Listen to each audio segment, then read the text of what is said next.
So grabe, eto na naman mga tol, meron na namang revelation patungkol sa Davy Clan. Matindi yung ginawa ni Dragon sa isang Tenryubito at mas malala pa nga mga tol sa ginawa ni Luffy kay Charlos. So One Piece Chapter 1160 at ang title nga nito The God Valley Incident. At ito na nga talaga mga tol, dahil sa mag-uumpisa na nga sa chapter na to yung human hunting game ng mga Celestial Dragon at pati na nga rin ang pagdating sa isla ng mga matitinding karakter sa kwento. Sa cover page, binisita nga raw ni Yamato ang puntod ni Oden at nagsimula ang chapter sa matinding revelation na naman patungkol sa Davy Clan. So nalaman natin sa last chapter na ang Davy Clan nga siyang lahing pinagmula ni Sebek. Ang totoo niyang pangalan Davy di Sebek at namuhay nga ng patago ang lahi nila para lamang makasurvive sa mga Celestial Dragon. At ito ang matindi mga tol, dahil sa sinasabi nga sa spoiler na to na ang Davy family mga Buccaneers. Oo mga tol, yung parehong lahi na siyang ang pinagmulan din ni Kuma. So basically mga tol, isang lahi nga si Kuma at Blackbeard. So base nga mga tol sa pagkakaalam natin, ang mga Buccaneers mas malalaki nga kumpara sa mga normal na tao. Kita naman natin sa kung ano nga yung size ni Kuma. Pero syempre mas maliit nga sila kung ikukumpara sa mga giant. Pero si Blackbeard nga mga tol, pati na nga rin si Sebek,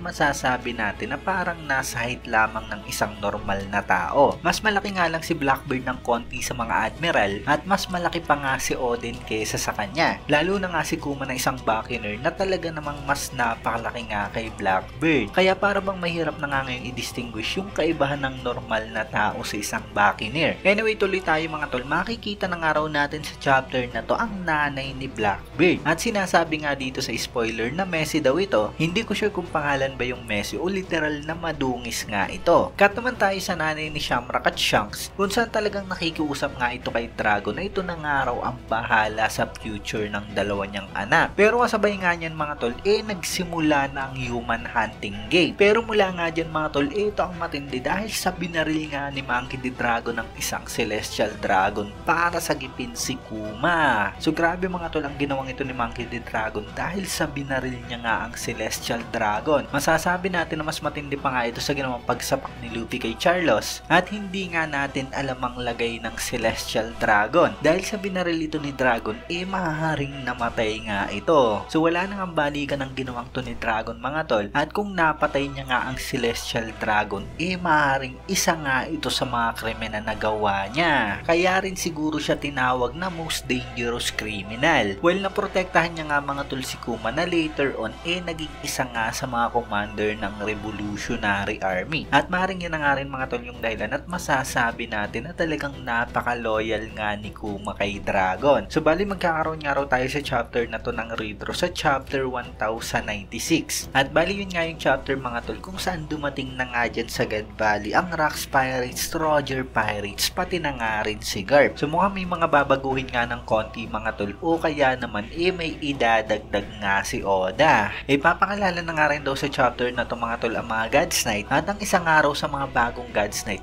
parang isang yeti na merong sungay. So maring ang mga God's Knight nga na to sa God Valley siya pa nga rin mga God's Knight na yon. Ang nadagdag lang siguro maring si Shamrock. At speaking of Shamrock mga tol, ito sa last part ng chapter talagang niligtas na nga ni Dragon si Shanks at Shamrock. Expected na nga natin na talagang gagawin nito ni Monkey D. Dragon. Hindi nga siya yung tipo na papabayaan na lamang ang isang babaeng mamamatay at hindi man lang sundin ang huling hiling nito. Definitely talagang nailigtas niya nga si Shanks at nailayo ito kay Garling. Pero yun nga lang mga tol, mukhang nagka-problema dahil si Shamrock nga napunta pa rin sa mga Celestial Dragon. At ngayon isa na nga sa mga kalaban na God's Knight. So madami pa nga kaganhapan mga tol at talagang papalapit nga tayo sa exciting part, ang matinding laban sa God Valley. Bali may break pala tayo next week kaya 2 linggo yung hihintay natin para sa kasunod na chapter. At yun, maraming salamat sa inyong panonood at mag-iingat kayo palagi.